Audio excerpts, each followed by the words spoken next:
If you have sciatica or pain shooting down the leg, chances are you've lost strength in your leg as well. Different parts of your lower back innervate different parts of your leg. So if you have an L2-3 nerve root issue, you'll have pain shooting down the front of your thigh. L4, L5 down the side of your leg. L5, S1 more the back of your leg. If you are having trouble figuring out where your weakness is coming from, this video is for you.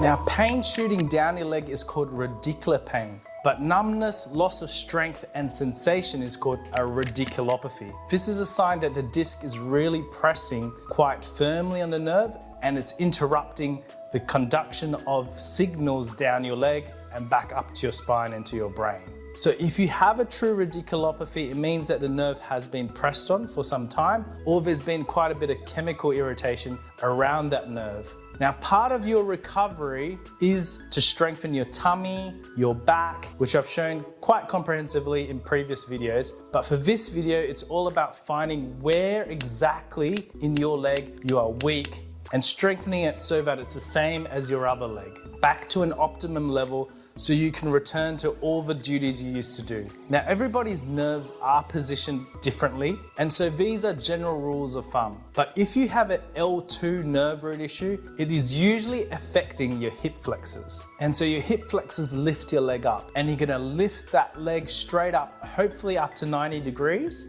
hold it there for a few seconds and back down. I want you to see how high you're lifting and how many times you can do it, first on your good leg and then on your bad leg. So if you have a problem with L2, the nerve has been pinched between the L1 and 2 discs, then this could be weak. Now, if it's been pressed on really hard, it could be significantly weaker than the other side. What you're gonna do is you're gonna find out how weak it is, and then you're gonna get stronger in it. You're gonna try and match your affected side to the unaffected side. And that's part of your recovery. It's not just getting your back stronger, but getting the parts of the nerves that were impaired, pressed on, and injured, getting them back to the same full function that they were before the injury. And so for L3, it's your quads. We're gonna use the Bulgarians, a deep Bulgarian to bias the quads. So a deep knee bend is gonna get your quads more involved. So same thing, all the way down, parallel with the floor, and repeat. I want you to compare your right to your left side, your good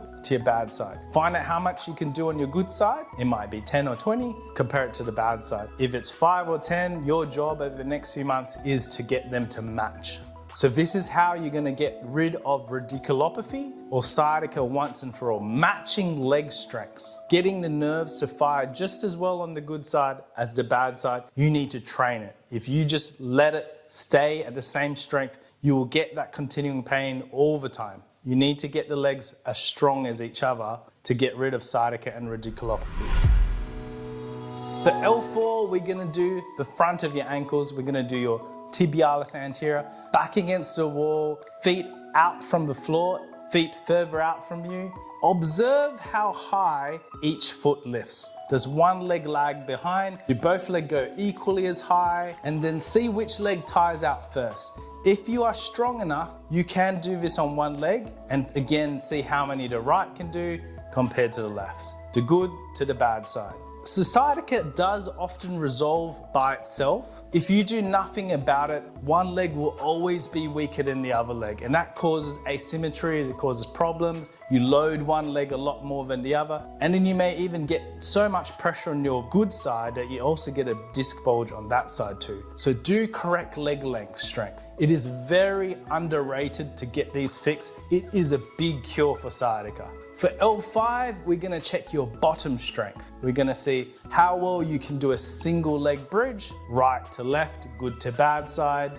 Find out how high your bottom reaches and compare it to your other side. And how many can you do on one side to the other. Do the same single leg bridge but with a hamstring bias by straightening out that leg, and again compare good to bad. Finally, for S1 and S2, we're gonna look at your calf strength. How many single leg calf raises can you do on your right, and compare that to your left. Again, compare how high the right reaches to the left. So you might notice one calf doesn't reach as high compared to the other side. Eventually, over time, get them to match, get the numbers to match as well.